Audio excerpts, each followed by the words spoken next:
Studies show up to 70% of motorcycle riders have never adjusted a single control on their bike after purchase. 70%! Rolling off the lot on someone else's setup and calling it fine. Your knee position, your wrist angle, your brake reach. All of it calibrated for a hypothetical average rider who doesn't exist.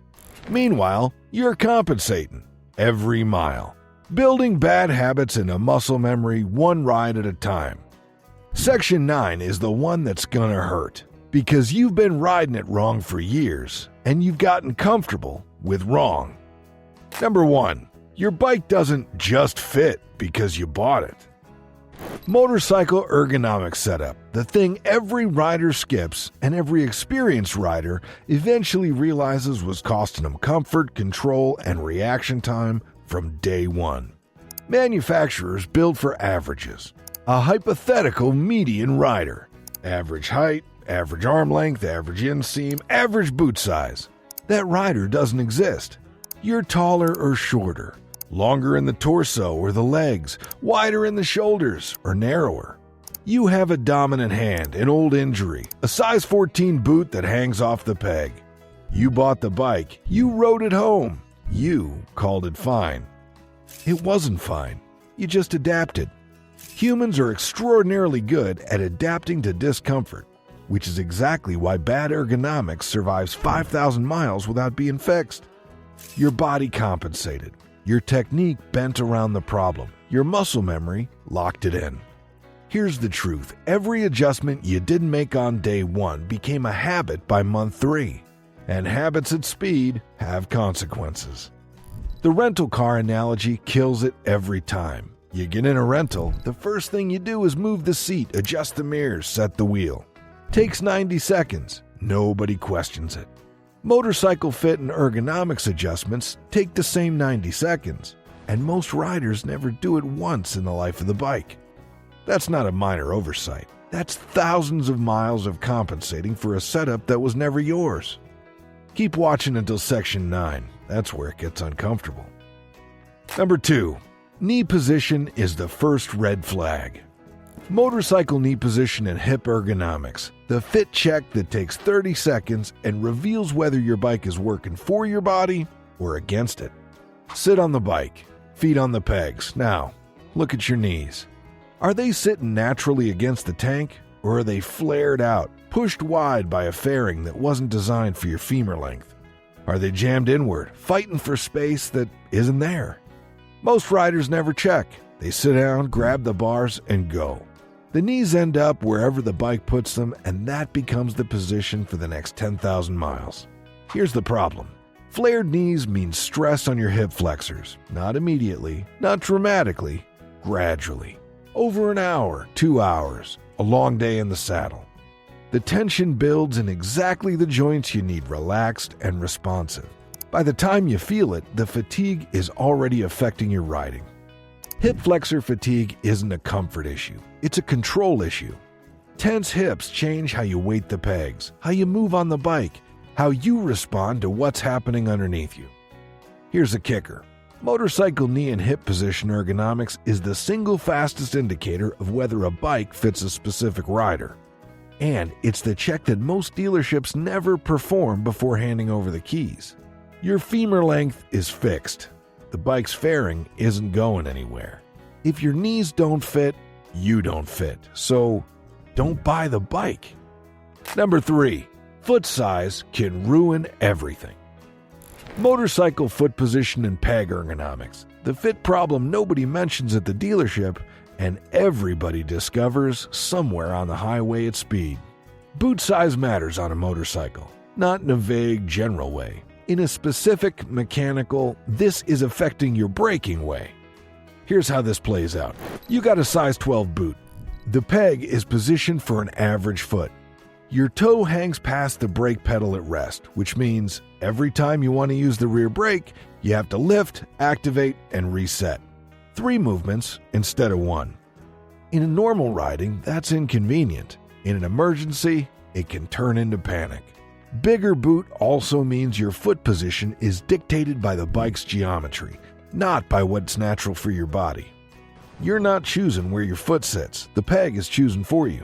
And if the choice it's making puts your ankle at a bad angle, your knee follows, your hip follows, and suddenly a size issue at the foot is creating stress 3 joints up. Small feet carry their own problems. Sitting too far back on the peg reduces feel and control. The ball of your foot should be over the peg, not the arch, not the heel, the ball. Here's the ugly part. Motorcycle peg and foot position setup is adjustable on most bikes in under 10 minutes. Yet riders spend thousands on suspension and never move the brake pedal half an inch. Half an inch! That's the margin between hunting for the brake and it being right there. Number 4, handlebar width. If the bars don't match your shoulders, the bike is steering you. Motorcycle handlebar width and ergonomics, the measurement most riders have never taken, and the reason some bikes feel effortless while others feel like a wrestling match. Your shoulders have a width. Your handlebars have a width. Those 2 numbers should have a relationship. They almost never get checked. Here's the physics. Grip the bars too narrow and you're steering like a bicycle. Elbows in, body stiff. Counter steer inputs fighting your natural range of motion. Grip them too wide and you're reaching. Shoulders elevated, arms doing stabilization work they shouldn't have to do. Both situations create fatigue. Both situations slow your reaction time. Neither situation announces itself as a handlebar problem. It announces itself as tiredness, as vague discomfort, as a bike that feels like work on long rides without a clear reason why. The number that matters, from grip end to grip end, is roughly shoulder width or slightly wider, not dramatically wider, not narrower. Close enough that your elbows have a natural bend and your shoulders sit relaxed with your arms in front of you. Dave Moss documented an almost 8-inch difference between 2 riders on the same model bike. 8 inches! Same bike, same bars. Completely different bodies requiring completely different setups. Here's the kicker. Motorcycle handlebar width fit directly determines steering leverage, fatigue rate, and how naturally your body moves through corners. And it costs nothing to check and very little to fix. Measure your shoulders. Measure your bars. If the numbers don't match, the bike is steering you. Number 5, the straight wrist rule. Motorcycle wrist position and lever ergonomics, the straight line from elbow to fingertip that separates riders who ride all day from riders who stop because their hands gave out. Hold the bars right now. In your head, picture your wrist angle. Bent up, bent down, kinked sideways to reach a lever that isn't quite where your hand naturally falls. Most riders have no idea. They grabbed the bars the first day and never questioned the angle because the discomfort arrived slowly enough to feel normal. Here's what a bent wrist costs you.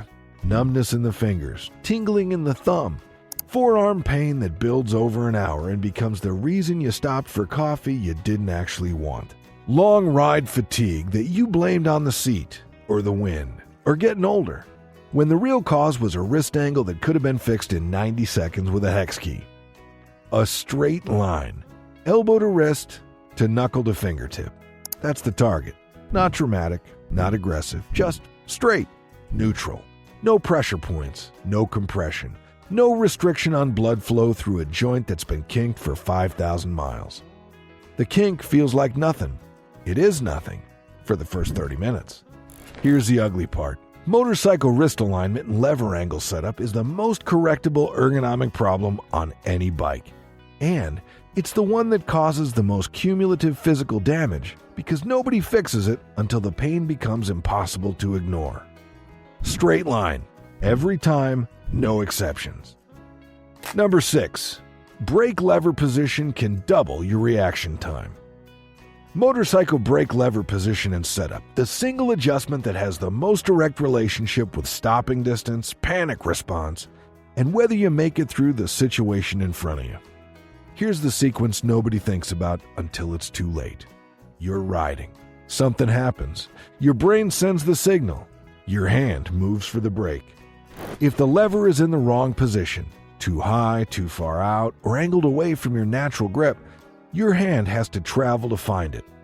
Roll forward, reposition, then pull. That's not one movement, that's 3. And in a panic situation, those extra movements happen in exactly the time you don't have. Rider reaches for the brake. Hand has to accelerate into the grab because the lever isn't where the hand naturally falls.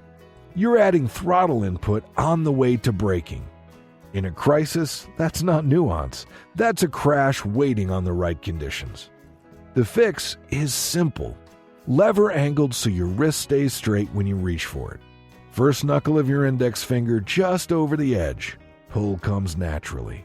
No hunting, no repositioning, no extra movement between the signal and the stop. Here's the truth. Motorcycle brake lever adjustment is a 30-second fix that directly reduces panic stop and distance. And most riders have never touched the adjuster bolt in the life of the bike. The bolt is right there. The tool is a hex key. The distance you save is the distance that matters most. Number 7. Clutch reach is not a luxury. Motorcycle clutch lever reach and adjustment, the control most riders tolerate in the wrong position because they don't know it's adjustable and nobody told them it matters. Watch a rider grab their clutch lever. Really watch. 9 out of 10 times you'll see one of two things. Either the hand shifts position on the grip to reach it, bar moving slightly, wrist compensating, fingers stretching, or they're gripping with the fingertip and pulling back like a stick instead of a lever. Both are wrong, both are common. Neither feels wrong after 5,000 miles of conditioning. Here's what fingertip clutch engagement costs you. Sensitivity. The clutch is a precision tool. It controls power delivery, slip point, engagement feel, everything that makes a smooth launch, a clean downshift, a controlled wheelie, or a butchered one. Grip it at the fingertip and you've turned a precision instrument into a binary switch, on or off, nothing in between. The fix? An adjustable clutch lever. Costs $30 to $80, less than a set of bar end mirrors, less than a smoked windscreen, less than half the cosmetic purchases most riders make in their first year. Here's the ugly part. Motorcycle clutch lever reach adjustment is the highest return ergonomic investment available to any rider, and it sits below carbon fiber bolts and loud pipes on the average mod list. Adjustable lever, correct reach, 2 fingers over the edge. That's sensitivity.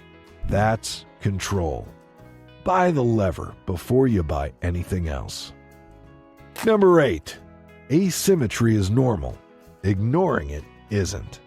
Motorcycle asymmetric ergonomic setup. The fit reality that manufacturers never account for and riders never address because admitting it requires admitting the bike isn't set up for how their body actually works. Nobody is perfectly symmetrical. Not one rider. Not one human being on the planet. Your dominant hand is slightly larger. Your shoulders sit at different heights. You've got a healed collarbone from a low side 3 years ago that changed how your left arm tracks forward. You did martial arts for a decade and your right hip is tighter than your left. You sit slightly twisted without knowing it because your body adapted to an asymmetry you stopped noticing before you started riding. All of that comes with you onto the bike, every single ride. And the bike, with its perfectly symmetrical factory setup, identical lever angles left and right, centered bars equidistant from both grips, accommodates none of it. Move a handlebar half an inch sideways for a rider whose shoulder has been crushed in an accident. Half an inch. Eliminated the compensation she's been making unconsciously on every ride. Pain gone, control improved, half an inch. Here's the truth. Motorcycle asymmetric control setup isn't a modification, it's a correction. And the riders who refuse it aren't protecting their bike's factory spec. They're protecting their ego's insistence that their body is more symmetrical than it is. Check both sides independently. Adjust both sides independently. Your left hand and your right hand are not the same hand. Stop setting them up like they are. Number 9. Muscle memory is lying to you. Motorcycle muscle memory and ergonomics recalibration, the invisible barrier between where you are as a rider and where correct setup would take you if you let it. You've ridden it like that for 5,000 miles. You know where everything is. Your hand finds the brake without thinking. Your foot hits the peg in the same spot every time. It feels natural, automatic, dialed in. It isn't dialed in. It's just familiar. There's a difference. Familiar means your nervous system stopped questioning it. Dialed in means it was correct to begin with. Most riders have the first one and call it the second. Here's the brutal part. The longer you've ridden a poorly set up bike, the harder the correction feels. Not because the new position's wrong, because your body spent thousands of miles building neural pathways around the old one. Change the lever angle and suddenly the bike feels foreign. Move the bars and the steering inputs feel strange. Your brain interprets different as worse, even when different is objectively better. Don't change everything at once. Move one thing. Ride it for 2 to 3 weeks. Let the nervous system recalibrate. Then, move the next thing. Here's the kicker. Motorcycle ergonomic recalibration requires patience specifically because muscle memory fights correct position harder than it ever fought incorrect position. Small change. 2 weeks. Next adjustment. Repeat until the bike feels like it was built for you. Because after the adjustments, it finally is. Number 10. Stop buying bling before fit. Motorcycle ergonomics before modifications.